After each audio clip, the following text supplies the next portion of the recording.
Hello dear students, आप सभी का स्वागत है आपके अपने यूट्यूब चैनल रॉयल विहार बोर्ड में। इस चैनल के माध्यम से आप सभी को क्लास 10th के बोर्ड एग्ज़ाम की तैयारी बिल्कुल ज़बरदस्त और बेहतरीन तरीके से बिल्कुल फ्री में कराई जाती है। समझ गए? मैं आपका दोस्त अंकेश कुमार राज आज के इस वीडियो की शुरुआत करते हैं। इस वीडियो के माध्यम से आज हम लोग साइंस में फिजिक्स के एक मोस्ट इम्पोर्टेंट चैप्टर के 35 क्वेश्चन को पढ़ेंगे, सीखेंगे और समझेंगे। समझ गए? जो आपके बोर्ड एग्जाम के लिए काफ़ी इम्पोर्टेंट होने वाला है।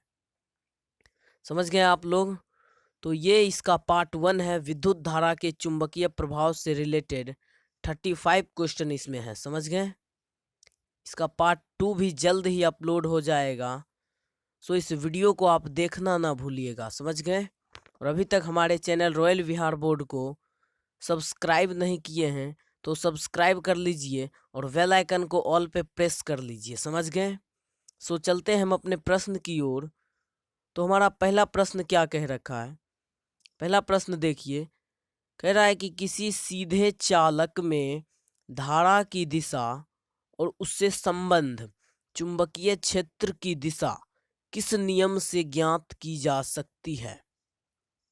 ऑप्शन नंबर ए है फ्लेमिंग के वाम हस्त नियम से।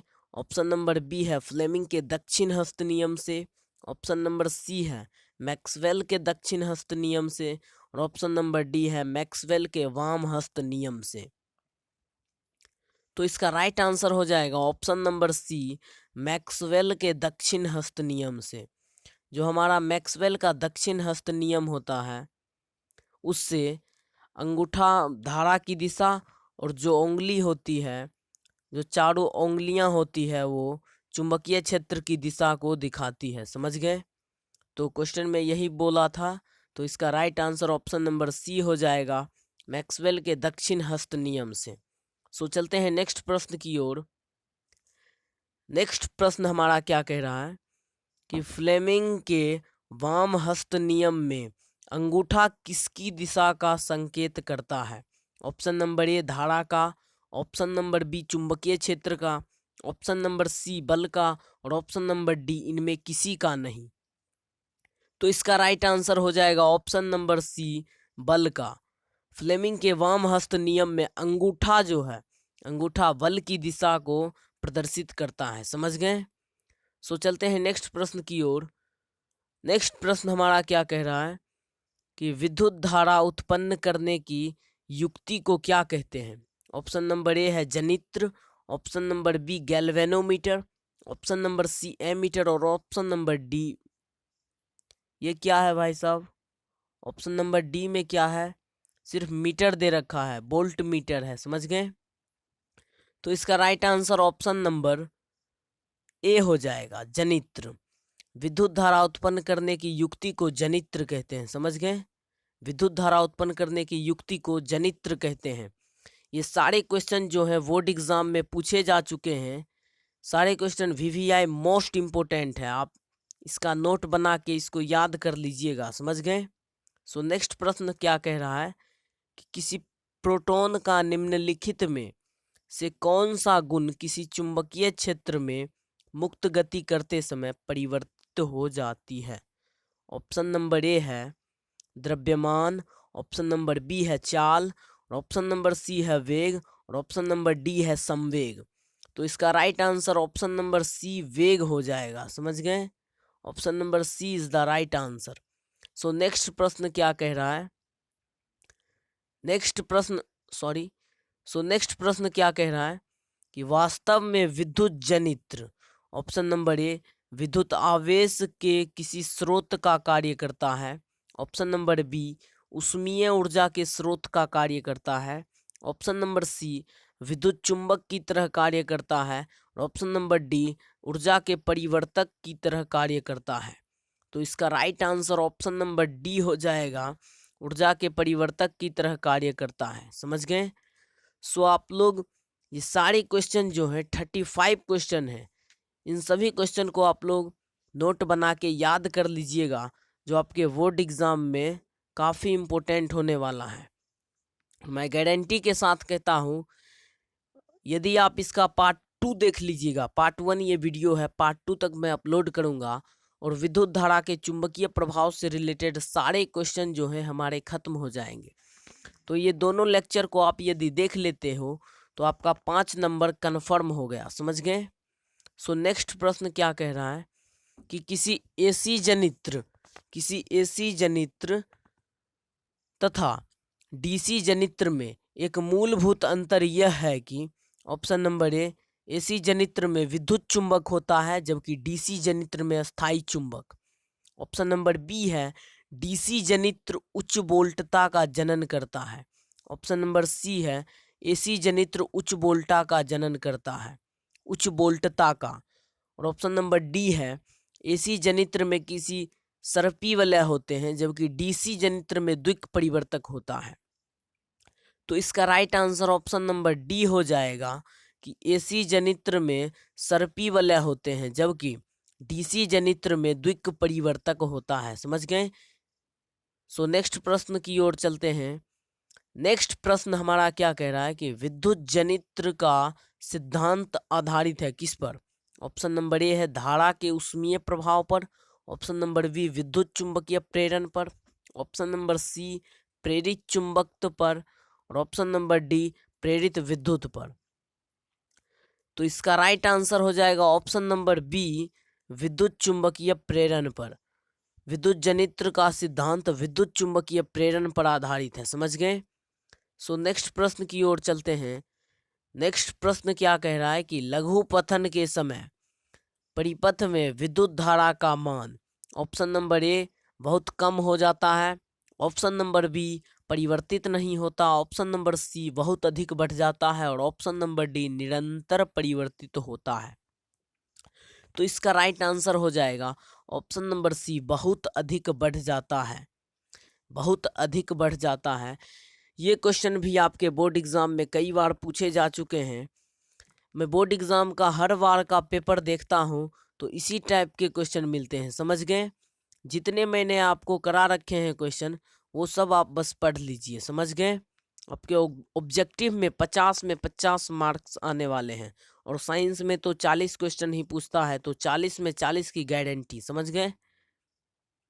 सो नेक्स्ट प्रश्न की ओर चलते हैं। नेक्स्ट प्रश्न क्या कह रहा है कि घरेलू वायरिंग में 3 तार होते हैं। हाँ भाई, 3 तार होते हैं। गर्म, जिसको जीवित भी कहते हैं, ठंडा, उदासीन, और अर्थ, जिसको भूयोजित भी कहते हैं। इन तारों के रंग हैं क्रमशः। ऑप्शन नंबर ए है, लाल, हरा, काला, हरा, काला तथा लाल। ऑप्शन नंबर बी है, काला, हरा तथा लाल। ऑप्शन नंबर सी है, लाल, काला तथा हरा। ऑप्शन नंबर डी है, काला, लाल तथा हरा, समझ गए। तो इसका right answer option number C हो जाएगा, लाल, काला तथा हरा, समझ गए। जो गर्म तार होता है हमारा, इसको जीवित तार भी कहते हैं, इसका रंग लाल होता है, समझ गए। इसका रंग कैसा होता है, लाल। और जो ठंडा उदासीन तार भी जिसको बोलते हैं, इसका रंग काला होता है। इसका रंग कैसा होता है, काला। और अर्थ तार जिसको बोलते हैं, भूयोजित तार, इसका रंग हरा होता है, समझ गए। ये तीनों एक ही में पूछा है, ये तीनों अलग अलग भी पूछ सकता है, समझ गए। तो इन तीनों रंग जो है, तीनों तारों के रंग याद कर लीजिए, समझ गए।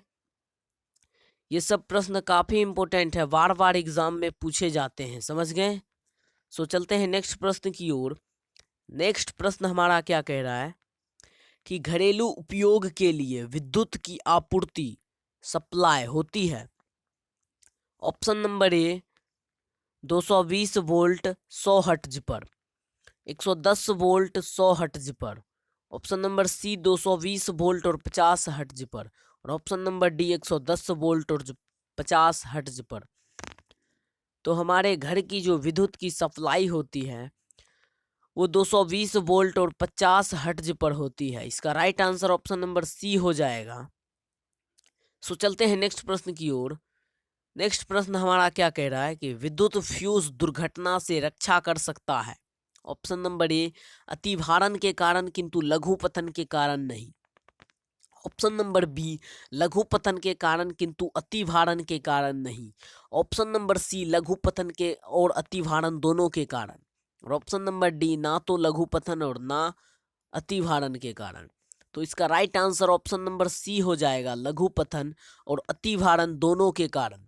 जो हमारा फ्यूज होता है वो इन दोनों से रक्षा करता है, समझ गए। सो चलते हैं नेक्स्ट प्रश्न की ओर। नेक्स्ट प्रश्न हमारा क्या कह रहा है कि स्विच लगाए जाते हैं। स्विच कहाँ लगाए जाते हैं? ऑप्शन नंबर ए ठंडे तार में, ऑप्शन नंबर बी गर्म तार में, ऑप्शन नंबर सी अर्थ तार में, और ऑप्शन नंबर डी कभी ठंडे तार में तो कभी गर्म तार में। तो इसका राइट आंसर हो जाएगा ऑप्शन नंबर बी, गर्म तार में। जो स्विच होता है स्विच गर्म तार में ही लगाया जाता है, समझ गए। सो चलते हैं नेक्स्ट प्रश्न की ओर। नेक्स्ट प्रश्न क्या कह रहा है कि विद्युत फ्यूज आधारित है। विद्युत फ्यूज किस पर आधारित है भाई साहब?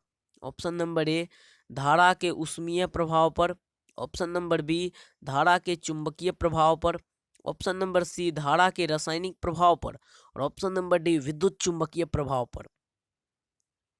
तो इसका right answer option number A हो जाएगा, धारा के ऊष्मीय प्रभाव पर। विद्युत फ्यूज विद्युत धारा के ऊष्मीय प्रभाव पर कार्य करता है, समझ गए। सो नेक्स्ट प्रश्न की ओर चलते हैं। नेक्स्ट प्रश्न क्या कह रहा है कि चुंबकत्व का कारण है।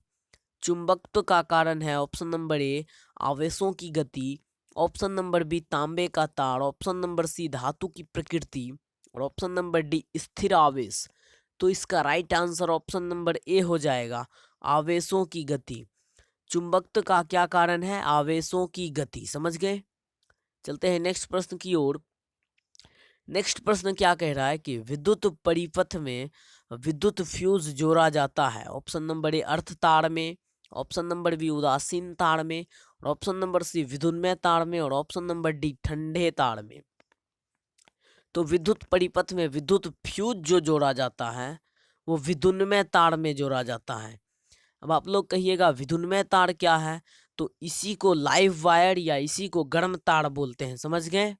आपके बोर्ड एग्जाम में नाम चेंज करके भी दिया जा सकता है, तो आपको नाम को याद रखना है। विद्युन्मय इसी को बोलते हैं, इसी को लाइव भी बोलते हैं, लाइव वायर भी, और इसी को गर्म तार भी कहते हैं, समझ गए। तो इसका right answer option number C हो जाएगा। सो चलते हैं नेक्स्ट प्रश्न की ओर। नेक्स्ट प्रश्न क्या कह रहा है कि फ्लेमिंग के दाहिने हाथ का नियम प्रदान करता है। ऑप्शन नंबर ए प्रेरित विद्युत वाहक बल की दिशा, ऑप्शन नंबर बी प्रेरित विद्युत वाहक बल का परिणाम, ऑप्शन नंबर सी प्रेरित विद्युत वाहक बल की दिशा व परिमाण दोनों, ऑप्शन नंबर डी उपरोक्त में से कोई नहीं। तो इसका right answer option number A हो जाएगा, प्रेरित विद्युत वाहक बल की दिशा, समझ गए। इसका right answer option number A हो जाएगा। सो चलते हैं नेक्स्ट प्रश्न की ओर। नेक्स्ट प्रश्न क्या कह रहा है कि चुंबकीय प्रेरण की खोज किसने की थी। Option number A Fleming, option number B Lenz, option number C Faraday, और ऑप्शन नंबर डी ओरस्टेड, समझ गए। खोज से रिलेटेड भी कुछ इंपॉर्टेंट प्रश्न मैं कराऊंगा जो बोर्ड एग्जाम में पूछे जा चुके हैं, और ये तो काफ़ी इंपॉर्टेंट है, ये हर बार बोर्ड एग्जाम में पूछे जाते हैं। तो इसका right answer option number C हो जाएगा, फैराडे। फैराडे का पूरा नाम माइकल फैराडे है। यदि आपको ऑप्शन में माइकल फैराडे भी दे तो आप घबराइएगा नहीं, समझ गए। इसका right answer option number C हो जाएगा। सो चलते हैं नेक्स्ट प्रश्न की ओर। नेक्स्ट प्रश्न क्या कह रहा है कि म्यू नोट बटे 4 पाई क्या होता है। म्यू नोट बटे 4 पाई होता है ऑप्शन नंबर ए 10⁻⁻7 न्यूटन प्रति ampere square, option number B 10⁻⁻7 newton प्रति ampere, option number C 10⁻⁻7 newton प्रति एम्पियर स्क्वायर, और ऑप्शन नंबर डी 10⁻⁻7 न्यूटन प्रति एम्पियर, न्यूटन इंटू एम्पियर, समझ गए। सो इसका right answer option number A हो जाएगा, 10⁻⁻7 न्यूटन प्रति एम्पियर स्क्वायर, समझ गए। सो चलते हैं नेक्स्ट प्रश्न की ओर। नेक्स्ट प्रश्न क्या कह रहा है कि यांत्रिक ऊर्जा को विद्युत ऊर्जा में बदलने वाली मशीन का नाम क्या है। Option number A dynamo, option number B प्रेरण कुंडली, ऑप्शन नंबर सी विद्युत मोटर और ऑप्शन नंबर डी ट्रांसफर। यांत्रिक ऊर्जा को विद्युत ऊर्जा में बदल देता है वैसा मशीन कौन सा है? तो इसका right answer option number A हो जाएगा डायनेमो। डायनेमो को ही जनित्र कहते हैं। जनित्र का मतलब क्या होता है? जनरेटर। आप लोग अपने घर में भी देखे होंगे कभी कदाल, जनरेटर यदि आता होगा तो उसमें तेल डालते हैं और उसको चलाते हैं तो बिजली उत्पन्न होता है, समझ गए? तो तेल क्या है? तेल है यांत्रिक ऊर्जा और वो जो बिजली उत्पन्न हुआ वो क्या है? विद्युत ऊर्जा है। तो यांत्रिक ऊर्जा को विद्युत ऊर्जा में कौन बदला? जनित्र। समझ गए आप लोग? तो जनरेटर देखे ही होंगे। तो आप लोगों को उम्मीद करते हैं ये प्रश्न आपको समझ में आया होगा। ये सारे प्रश्न मोस्ट इम्पोर्टेंट है, काफ़ी इम्पोर्टेंट, एग्जाम में बार बार पूछे जाते हैं। मैं बार बार बोल रहा हूँ कि इसको याद कर लीजिए नोट बना के, समझ गए? सो नेक्स्ट प्रश्न की ओर चलते हैं। नेक्स्ट प्रश्न है एक चोक कुंडली ऑप्शन नंबर ए दिष्ट धारा का मान घटाती है, ऑप्शन नंबर बी दिष्ट धारा का मान बढ़ाती है, ऑप्शन नंबर सी प्रत्यावर्ती धारा का मान घटाती है और ऑप्शन नंबर डी प्रत्यावर्ती धारा का मान बढ़ाती है। तो इसका right answer option number C हो जाएगा, प्रत्यावर्ती धारा का मान घटाती है। समझ गए? सो चलते हैं नेक्स्ट प्रश्न की ओर। ये हमारा राइट आंसर सी हो जाएगा। नेक्स्ट प्रश्न क्या कह रहा है कि किसी परिनालिका के अंदर चुंबकीय प्रेरण का मान ऑप्शन नंबर ए शून्य होता है, ऑप्शन नंबर बी अक्ष से दूरी के साथ घटता है, ऑप्शन नंबर सी समरूप होता है और ऑप्शन नंबर डी अक्ष से दूरी के साथ बढ़ता है। तो इसका right answer option number D हो जाएगा, अक्ष से दूरी के साथ बढ़ता है। समझ गए? सो चलते हैं नेक्स्ट प्रश्न की ओर। नेक्स्ट प्रश्न क्या कह रहा है कि ट्रांसफार्मर की क्रोड बनी होती है ऑप्शन नंबर ए नरम लोहे की, ऑप्शन नंबर बी कड़े लोहे की, ऑप्शन नंबर सी स्टील की और ऑप्शन नंबर डी तांबे की। तो इसका right answer option number A हो जाएगा, नरम लोहे की। ट्रांसफार्मर की क्रोड नरम लोहे की बनी होती है। सो नेक्स्ट प्रश्न की ओर चलते हैं। नेक्स्ट प्रश्न क्या कह रहा है कि अपचाई ट्रांसफार्मर में मान बढ़ता है ऑप्शन नंबर ए धारा का, ऑप्शन नंबर बी वोल्टता का, ऑप्शन नंबर सी शक्ति का और ऑप्शन नंबर डी प्रतिरोध का। तो इसका right answer option number A हो जाएगा, प्रतिरोध का। अपचाई ट्रांसफर में प्रतिरोध का मान बढ़ता है। समझ गए? चलते हैं नेक्स्ट प्रश्न की ओर। नेक्स्ट प्रश्न क्या कह रहा है कि अमीटर को समांतर क्रम में जोड़ने पर धारा प्रवाहित होगी ऑप्शन नंबर ए कम, ऑप्शन नंबर बी अधिक, ऑप्शन नंबर सी उतना ही, ऑप्शन नंबर डी शून्य। तो इसका right answer option number B हो जाएगा, अधिक। यदि अमीटर को आप समांतर क्रम में जोड़ देते हो तो अधिक धारा प्रवाहित होने लगेगी। समझ गए? सो नेक्स्ट प्रश्न की ओर चलते हैं। नेक्स्ट प्रश्न क्या कह रहा है कि वोल्ट मीटर को श्रेणी क्रम में जोड़ने पर धारा का मान हो जाएगा। जब आप अमीटर को समांतर क्रम में जोड़ते हैं तो धारा का मान बढ़ जाता है और जब आप वोल्ट मीटर को श्रेणी क्रम में जोड़ेंगे तो धारा का मान क्या हो जाएगा? शून्य हो जाएगा। समझ गए? तो इसका right answer option number C हो जाएगा, शून्य। ये सारे प्रश्न काफी मोस्ट इम्पोर्टेंट क्वेश्चन है। इन सभी प्रश्नों को आप याद कर लीजिए, नोट बना लीजिए इसका। समझ गए? सो नेक्स्ट प्रश्न क्या कह रहा है कि चल कुंडली माइक्रोफोन बदलता है ऑप्शन नंबर ए ध्वनि को विद्युत ऊर्जा में, ऑप्शन नंबर बी यांत्रिक ऊर्जा को प्रकाश में, ऑप्शन नंबर सी विद्युत ऊर्जा को ध्वनि में और ऑप्शन नंबर डी ध्वनि को चुंबकीय ऊर्जा में।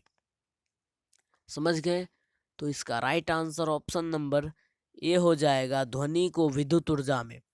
जो हमारा माइक्रोफोन होता है वो ध्वनि ऊर्जा को विद्युत ऊर्जा में बदलता है। समझ गए? सो नेक्स्ट प्रश्न की ओर चलते हैं। नेक्स्ट प्रश्न क्या कह रहा है कि ट्रांसफार्मर को डीसी में प्रयोग करने के लिए ऑप्शन नंबर ए इसकी क्रोड बदलनी पड़ेगी, ऑप्शन नंबर बी इसकी कुंडली बदलनी पड़ेगी, ऑप्शन नंबर सी इसमें धारा नियंत्रक लगाना पड़ेगा और ऑप्शन नंबर डी इसे केवल एसी धारा में ही प्रयोग कर सकते हैं। तो इसका राइट आंसर होता है ऑप्शन नंबर डी, इसे केवल एसी धारा में ही प्रयोग कर सकते हैं, डीसी में नहीं प्रयोग कर सकते हैं। समझ गए? सो इसका right answer option number D हो जाएगा। चलते हैं नेक्स्ट प्रश्न की ओर। नेक्स्ट प्रश्न क्या कह रहा है कि लेंज का नियम किसके संरक्षण से संबंधित है? ऑप्शन नंबर ए आवेश से, ऑप्शन नंबर बी ऊर्जा से, ऑप्शन नंबर सी द्रव्यमान से और ऑप्शन नंबर डी संवेग से। तो लेंज का नियम किससे संबंधित है? ऊर्जा से। तो इसका right answer option number B हो जाएगा, ऊर्जा। समझ गए? तो चलते हैं नेक्स्ट प्रश्न की ओर। नेक्स्ट प्रश्न क्या कह रहा है कि किस यंत्र का उपयोग बैटरियों को आवेशित करने, मोटर की बत्ती जलाने, सर्चलाइट आदि में किया जाता है?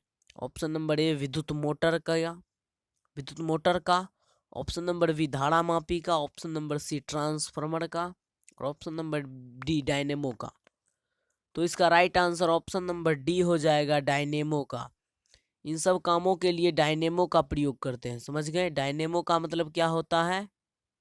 जनित्र। समझ गए? जनित्र होता है। तो इसका right answer option number D हो जाएगा। सो नेक्स्ट प्रश्न की ओर चलते हैं।